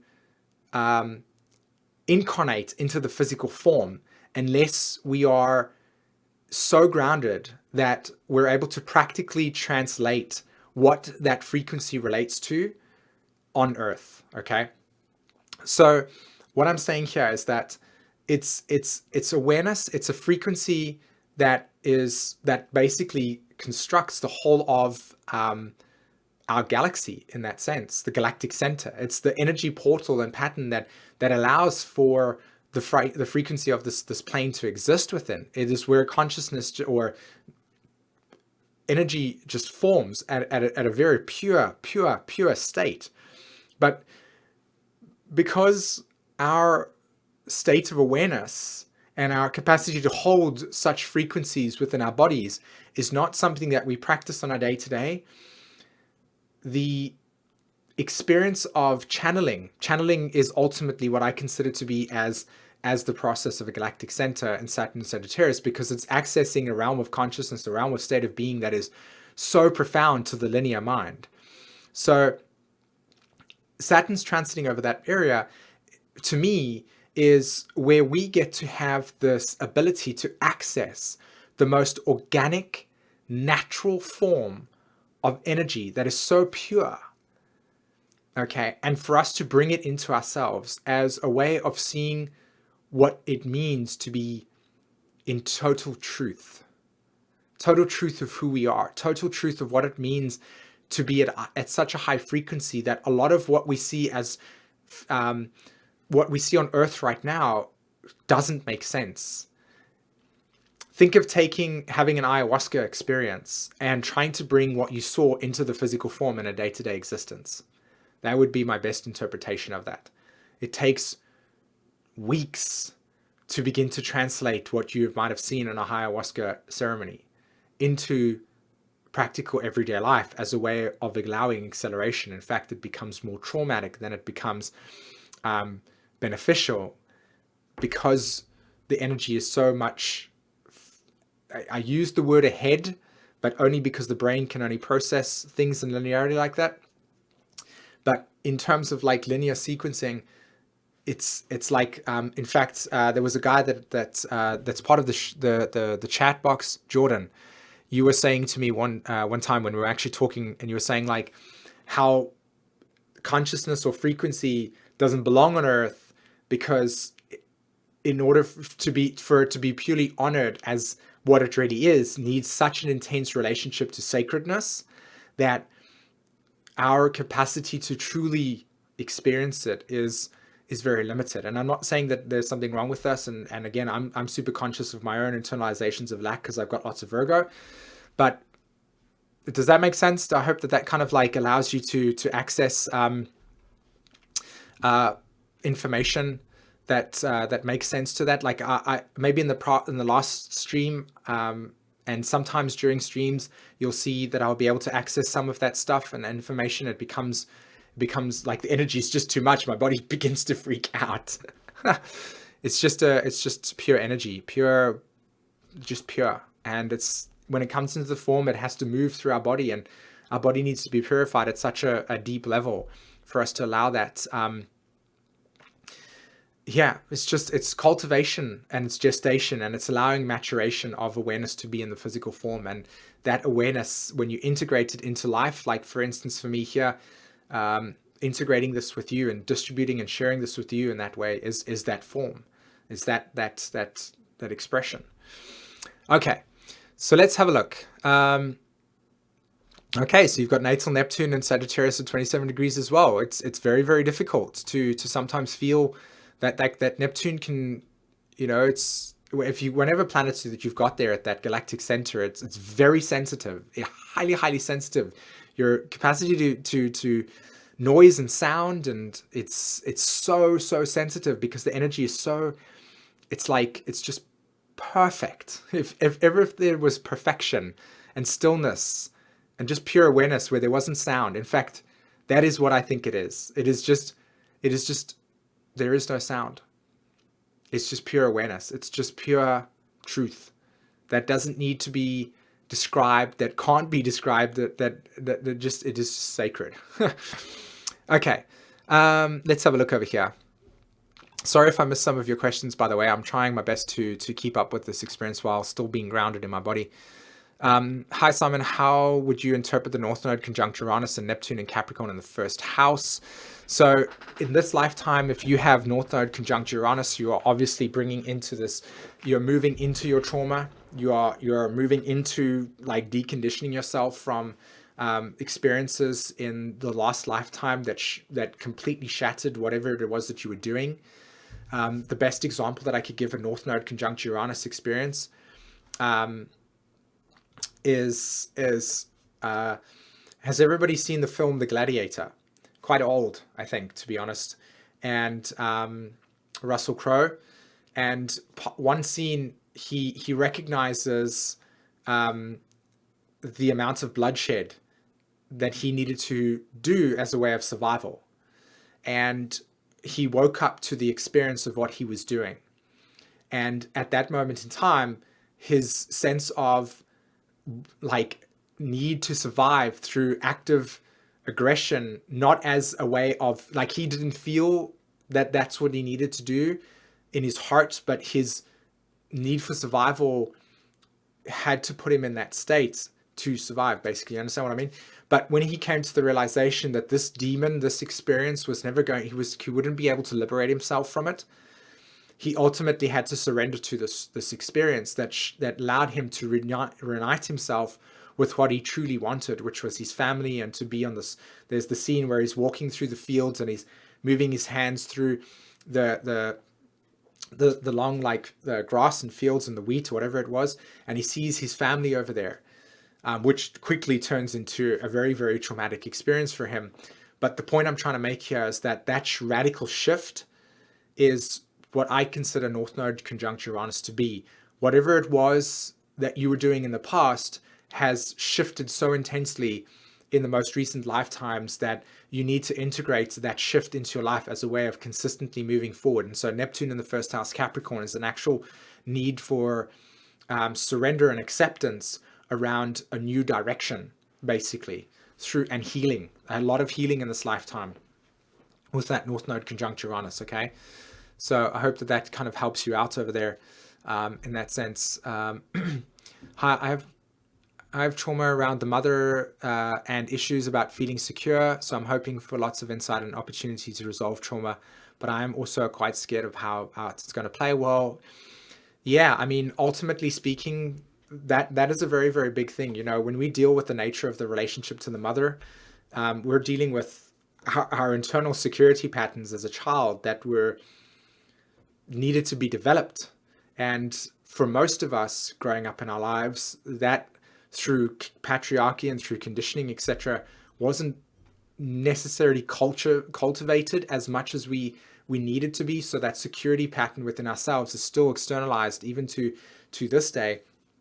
And part of us is realizing that it's more of a biological process than a more mental thing. So for me, what I hear coming through to me right now is embracing loved ones that make you feel warmth, that allow your body to release more oxytocin within your body, that allows you to open up your heart to feel the emotions that come out, that allow you to grieve the process of that unexpected experiences. I think that going through the grieving process and allowing yourself to cry a lot around the sadness that you feel so that you can move up until the experiences that maybe you have a lot of fear around it. The fear is associated more with not being embraced and accepted. and that really manifesting from the feeling at that moment in time that this pain could be forever. So there's a process here that you probably have to go through around really connecting deeply with being with people that you can feel affectionate with, and allowing yourself to heal your body on an emotional level and rewire your brain through creating new dendrites. Aquarius correlates to dendrites, Mercury, rewiring of the brain. So we all have the capacity to rewire our brain and develop new dendrites within our brain, so that our capacity to connecting with what is real for us versus murky experiences and patches and blotches of things that have stopped the body from really accessing truth, and the brain being caught up in chemical imbalances and stuff. Those would be things that would actually heal a lot of the trauma. In fact, does everybody hear what I'm saying here? And in particular with yourself that was asking about that. Okay. So let's have a look. Okay. What happens when a planet is in 2 houses? I'm not really sure what that means. Can you specifically tell me how that's working? Okay. Okay. Simon, can we transcend our chart? Can we change our destiny that is depicted in the chart? Yes, I do think so. I think that transcendence is naturally associated with Neptune. I feel that progressions and transits and solar arcs and solar returns that you go through are a natural form of transcendence, in my opinion, because each this is your imprint, like that's the template you have. So when the neutrino field moves through your energetic template and what you were infused at that point in time, that was where you were. So to me, transcendence is more about healing the lower vibrations that are connected with the experiences that your chart has, so that you can access more of the higher expressions that your chart has, and so bring more into the physical form what that specific moment in time captivated. Do you understand what I mean? Let's look at every single one of us as a moment in time where we are solidified and we reflect the beauty in that moment. So when you recognize the truth of how brilliant and beautiful we are, and that our bodies represent a crystallization of the moment in time in which that energy was moving through, then simultaneously we allow ourselves to transcend what our consciousness and wounding we carry and what we have come to show the rest of the world, as an example. So for me, I show you the representation of Mercury conjunct Pluto conjunct the Sun, right? Here I am, I'm babbling at an intense level, and it's, Pluto conjunct the Sun. It's like, hey guys, look at what I do that I love to do, right? I love to speak. That's an expression of my chart, right? Pluto conjunct Mercury and the Sun. Now, the dark side or shadow side of that experience is, how do I learn to give power to other people? Because I'm here to give power to myself and to empower other people. But how do I also internalize when people are talking to me? How do I, because you must remember that whatever I express outwardly as a way of this is how I hear people as well. So it's a feedback loop as well. So how do I learn to give power to people and give people access to my inner sense of self, because their capacity to speak is also coming through the depth of that Mercury Pluto. So I can speak to you in such a deep way, but when you speak to me, it comes through the same lens. So part of transcendence for me in my chart would be allowing myself to not fall victim to that shadow frequency, but to integrate it as a way of growth, and then that maturity shines through as active expression of higher consciousness. Does that make sense? So that would be a reflection of that. Okay. So how am I doing on time over here? I'd mentioned to everybody that I'd speak for 6 hours. I probably could do a David Icke experience. It's now, how do I feel in my body at this stage? My throat is okay. I love to do what I'm doing right now. I'm in a state of generation. So I keep going for a little bit longer, if that's hopefully okay with Jen, who's sitting outside on the other side. Anyway. Okay, let's have a look.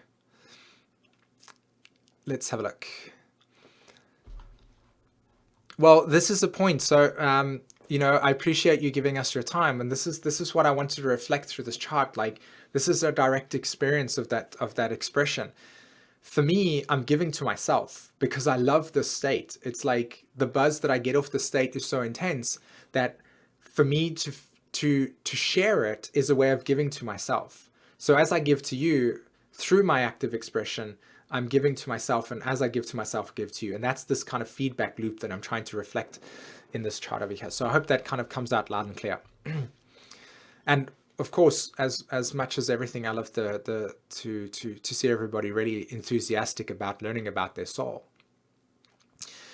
Okay, right. So I have Sun, Mercury, Pluto conjunction in the 10th house Libra. That's exactly for me as well. I have that. Okay. Bringing back balance into each polarity of each planet and the degree to come back to the center balance. That's perfectly exactly what I'm saying here.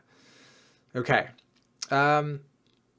Okay, Roger was talking about, can you talk a little bit about Chiron return? It will happen in my 8th house, Aries. Pluto is in my 2nd house. Well, Roger, Pluto, Chiron return, that happens 51, right? So to me, Chiron return is about, so let's just do quickly Chiron, right? Chiron is the energy pattern that connects Saturn and the outer planets. So to me, when you're born, Chiron is in a certain placement. Pluto, Uranus is in a certain placement. As you grow through your life, Chiron, Saturn, Uranus, and Pluto. Just bear with me for a second here. The transmission's coming a little bit too strong for me. I always know that because I start speaking faster. Okay. So we start off with Chiron.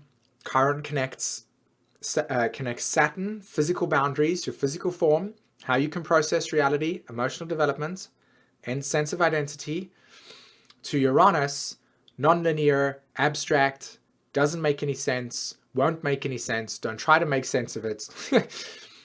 Neptune, won't make any sense, don't try to make sense of it, just follow. Pluto, just desires, don't try to make sense of it. Okay, allow your life to unfold naturally and watch what happens. Okay, so you have these planets that I've identified. We can see and we've classified them, right? Okay, so what we have here right now is Saturn. It's where it is in your chart. You have, and this is the teaching for everybody, by the way. So this is what I mean about giving, because that question just opened up a whole huge like expression. So as one person asks a question, I basically be able to get to teach more or share more. Let me put it that way. Okay, so we have Pluto, Uranus, and Neptune in your chart somewhere, representing something, okay? You have Chiron somewhere, representing something. You have Saturn somewhere, representing something, okay? As you go through your life, Saturn, Uranus, Neptune, Pluto moves, okay?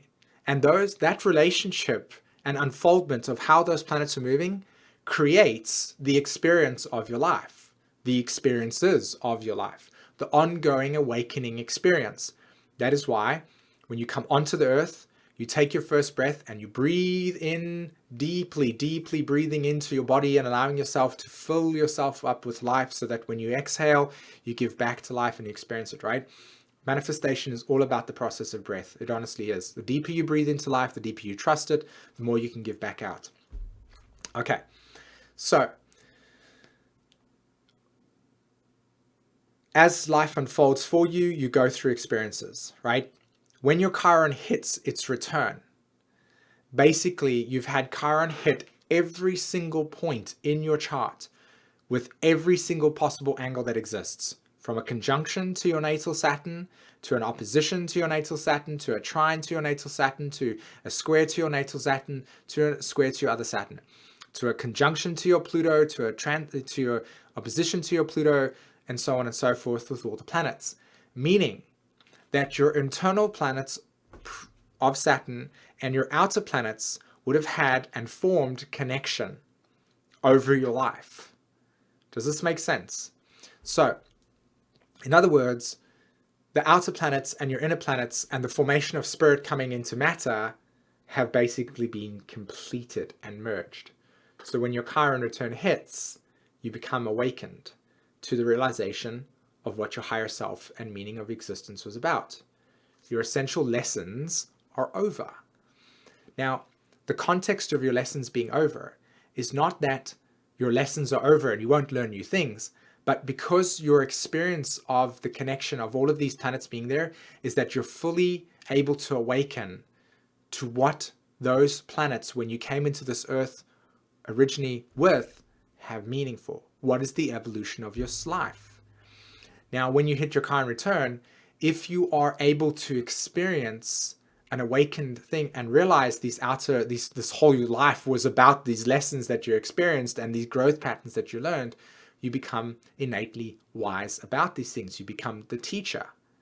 But if, for instance, and unfortunately for a lot of people on the planet, this is unconscious because it's pre-Saturn, or should I say planets outside post-Saturn are unconscious, right?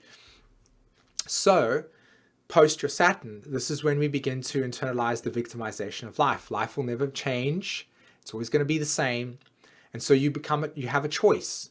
You either awaken and graduate from your spiritual story, or you just see it as experiences of consistent things in which you're not awakened to, and it's just go with your life until you eventually die. That's it in its most simplest way. As Ra puts it in his human design teachings, lights, camera, action. Basically, you get your diploma and says, okay, thank you very much, well done, you're here. So most of you that are Pluto and Virgos, you'll understand that right now you'll have in some way, shape or form coming up to your Chiron, you'll be like, I know that there's something around the corner. I know that I have life experience behind me, and now I want to bring it to the table. I want to bring it into the world. I want to show what it's about. And this is your time to shine. Okay. All right. Okay, so what else do we have here?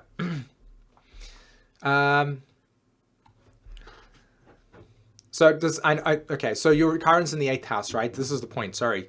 Your Chiron's in the 8th house, and let me just get it over there again. Chiron's in the 8th house. So for me, like Roger, when it comes to Chiron in the 8th house, generally speaking, Chiron in the 8th house people carry deep wounding around abandonment, loss, and betrayal, and also feeling as if people are constantly staring at them and feeling uncomfortable with the exposure. So the process of Chiron is to allow yourself to heal through the experiences of maybe where you've had things of attachments that have ended through the law of impermanence, and so therefore the need for resolving whatever separation that has occurred in your life through maybe experiencing lots of death, maybe having to, I would say that Chiron would probably ask you to grieve or move through the grief process of experiences in which you felt that things would never end, or loss in your life, experiences of betrayal where you've invested a lot of trust in things, you've put your whole entire life into something and it's gone or it's disappeared and your heart has felt sad and you want to open up to life more. So Pluto in the 2nd house, Libra, is giving yourself the opportunity to feel more empowered through sharing, through giving yourself more, empowering your own values, and allowing yourself to open up to life. To open up to life would be what I would say to you, okay? I hope that gives you something to work with, okay? Okay. Okay. Let's see. Marina asks a question: Is the natal chart more accurate, or should we look at progress chart instead? What's the difference in effect? So my answer to that is that your natal chart is always going to be the same. Your imprinting is always going to come from that base, okay? In other words, that if you have Pluto in the 8th house, and Pluto in the 8th house is always going to be the evolutionary cycle of the soul, meaning you're always going to deal with the process of empowerment of yourself, right? So the natal chart always is the baseline. And then your progressions and transits, etc., will reflect the ongoing evolution of those planets. So you look at them as how your natal chart is evolving. Okay? Okay. So do you think that natal conjunctions that included transpersonal and personal planets can accelerate certain dynamics like the onset of Uranus opposition. So are you saying do you think natal conjunctions that include a transpersonal and personal planet? Yes, absolutely. Yes, I do 100% think that that is what happens. Absolutely. Let's see what's else over here. I have Leo Uranus, and I have in the 8th, Moon in the 2nd. How does the change of the nodes affect me? Well, to be honest, the fact that you have, so this is a good thing. So any of you that have got Leo or Uranus in Aries, Uranus in Leo, for instance, a lot of you would have experienced lifetimes of needing to be validated for your individuality. You're trying to bring your unique perspective to the world. And you've been validated in some parts of your life and then never recognized for other parts of your life. So with things like with, what's the word I was looking for? Yes, as the nodes move over Uranus, the North Node will move over Uranus. For any of you that have got Uranus in Leo, this is a time in which you will begin to really, really, really bring your sense of creative expression to the world. But you could also feel as if you want to bring this, nobody's recognizing you, and so therefore you experience the starving artist syndrome. So I highly encourage you to recognize that this is a time in which the healing process of individuality is being brought through just loving yourself more. You guys are the ones that embrace us through showing us what true love is about, through true acceptance of individuality, through the true realization that it's all about resonance. It's all about resonance. If you resonate with my material, fantastic. If you don't, that's okay. You just move over to somebody else that resonates with you. We all have different frequencies. We're so intrinsically complex that it's impossible for us to feel like one size fits all. So for me, I don't take it personally. If you don't resonate with the way I express myself, that's fine, because it just means that you're honoring your own individuality. And that's just the process there. Okay. What else do we have here? Okay, so Jupiter conjunct Uranus, that's a big deal. I mean, Jupiter conjunct Uranus will be the process of, I have Jupiter conjunct Uranus in my chart as well. So this is just accelerating the way in which you bring your individuality to the table. Like, what is your personal perspective and truth? Like, for me personally, it's all about bringing individuality to the table, all about allowing myself to develop a core philosophy that honors individuality, which, while Saturn's transited over that period of time, initially was a really, really messed up experience, because I had to really understand that process on an intellectual and ego level first. Okay. What should somebody expect of a Pluto transit in conjunction to the natal ascendant? In most cases, I giggle because it's so easy to find, it's so easy to get trapped in the experience of going like run, because that transit is such a, my best suggestion to you is just to consistently keep allowing things to naturally unfold as they are, and to recognize that you are going through a process of soul desires that will ultimately change in a radical way. You'll be going in a certain direction, doing something, and then all of a sudden, as Pluto enters your first house, life will change for you, and there'll be a new direction. You won't know why it's happening. You'll just know that this is the new direction. Progressively, you'll become more comfortable in the fact that this is your new direction, and your soul would have completed an evolutionary cycle. I'm due to have that transit occur for me in 2027. So, yeah. So True Lilith would be the one I would pick. Not mean. Okay. Yeah, brace for impact. Exactly. Okay, how does the change of the nodes affect me when I have Jupiter and Leo in the 8th house opposing Saturn in Aquarius? Also transiting Saturn, moving back and forth over my Lilith first house. So to me, again, guys, when we look at the nodes and the transition, watch the video in the earlier parts of it as I talk about it. But with you're talking about having Jupiter and Leo, you're going to empower yourself like it sounds to me that Jupiter and Leo in the 8th house is about, my daughter has this is about coming into the world and truly like bringing and envisioning your truth into the world. So this is the type of soul that will need to, as a way of fulfilling this process, need to start up their own brand of whatever. And it is the validation of a core philosophy that is being recognized, and it is a path of facilitating desires. So let's say, for instance, you're somebody that invents, you're an inventor, basically. You're an entrepreneur, you're an inventor.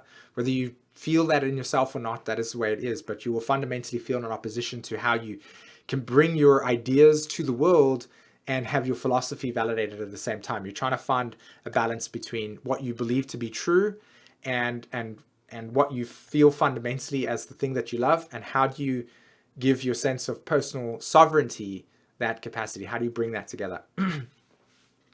Okay, so like I said, Jupiter and Leo in the 8th house is, like I said, I want to tell people about this certain philosophy. I believe that it's very important to have green tea every single morning. So I'm going to go to my community and I'm going to buy a local place to rent out, and I'm going to sell green teas to people and advertise it, and share with people the importance of drinking green tea.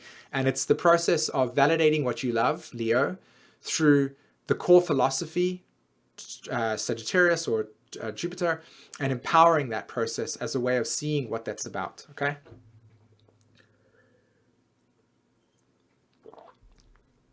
So someone with Leo planets embraces now.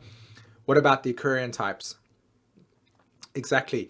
It's interesting because Aquarius and Leo is all about the process of creativity. So I wouldn't be surprised that for the next 18 months we could experience a lot of melancholy, because we need to go from the process of deconditioning ourselves from things that no longer are part of us, and finding what the future represents, but not knowing what the future represents. So actually spending time, and Jennifer puts this eloquently when she describes it, but the space between what was and what is, or what is going to be. And she has a tremendous amount of Uranus in her chart with the moon there. I have it as well, but I've never identified it within myself, and I'm going to pay more attention to how I feel about it, but I don't feel like I have it, or maybe I'm just completely disconnected from that. Anyway, the point is, this is about allowing us to, like I said, Aquarius is all about deconditioning from the past. So if you can't relate to the past and you have no idea what the future is like, what is the space that you're in? Think about it. Okay, so I'm going to do this for another 10 minutes, guys, because I can feel that my throat is beginning to tell me that I've amplified enough. Okay, so let's have a look. Is there any questions? If there's anybody that I haven't answered your questions about, or haven't had an opportunity to answer, please write them again or copy and paste. I'd be happy to respond to that, and I do apologize for not maybe seeing them. Okay.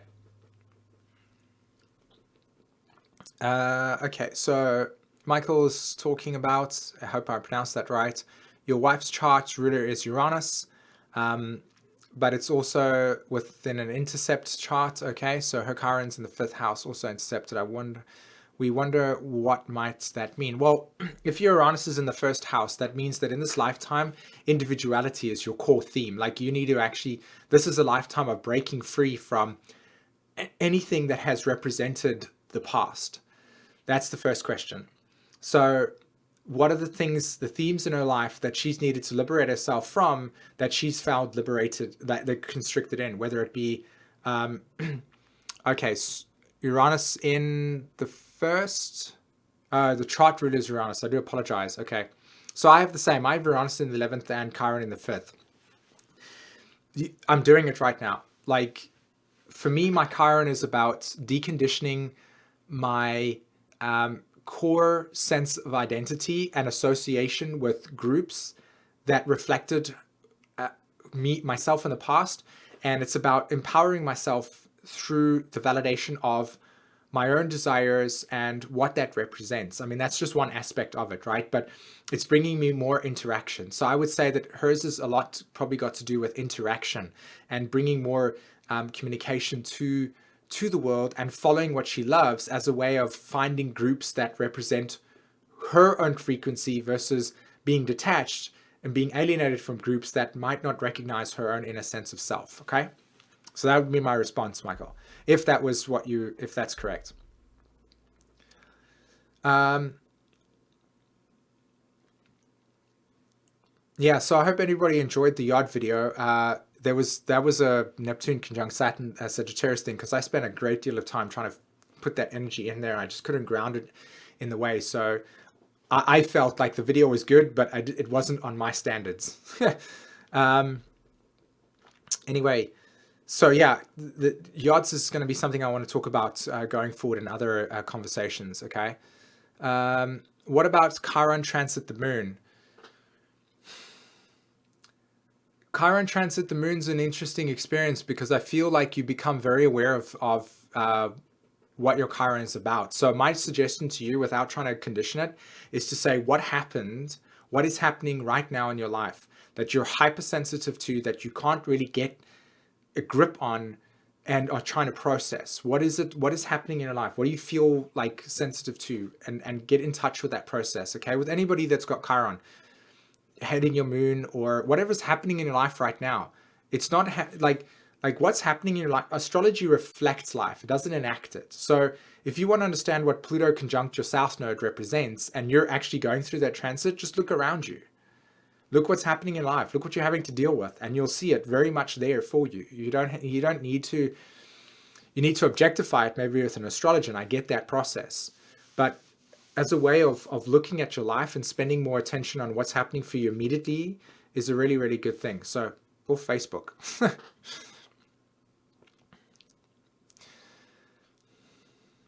Uranus transiting Chiron.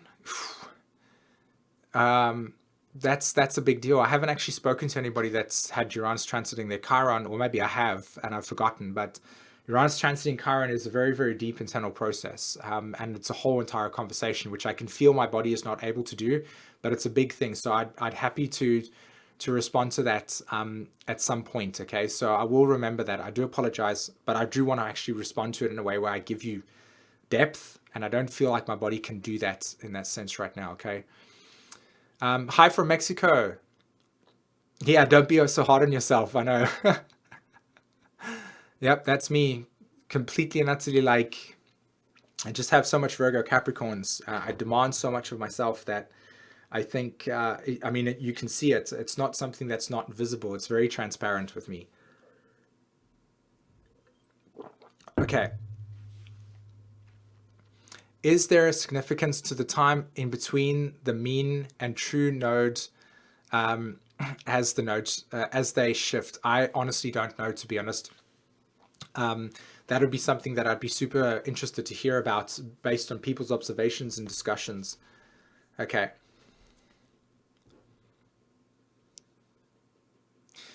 Okay, somebody was writing, and this will be my last answer for today. Okay. Very briefly, Pluto conjunct Lilith, all right? Lilith is the archetype that is the feminine. It is part of Pluto, and I feel that the asteroids, whenever you're trying to understand them, is the neurological connection between the left and right brain. So it is the way that we access depth. And when you look at the asteroid belt between Jupiter and Mars, so Lilith is the way that we give ourselves total freedom to explore and express the desires that are emanating themselves from the soul. Lilith is the energy that we give to ourselves, where we have total freedom to allow our desires to be expressed to their capacity. Why do we want our desires to be expressed to our capacity? So we can come to learn the nature of the desires that we have that separate us from source, in order for us to return back to source as a way. And when I mean source, I don't mean some I literally just mean the realization of self. Why am I here? Okay?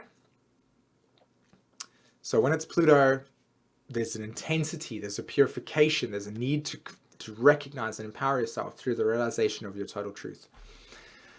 Okay, that is up for me today, everyone. It was intensely amazing to share the space with you as well as with myself. I really, really hope that you enjoyed this. I know you did. To be honest, I don't even need to validate that. What else did I want to say? Yeah. Yeah, thank you so much. I appreciate that. I really hope that, yeah. Thanks, guys. It was awesome to chat to you today, and I'll be on the chat, and I will speak to everyone at some point when an actual process comes up, okay? Take care.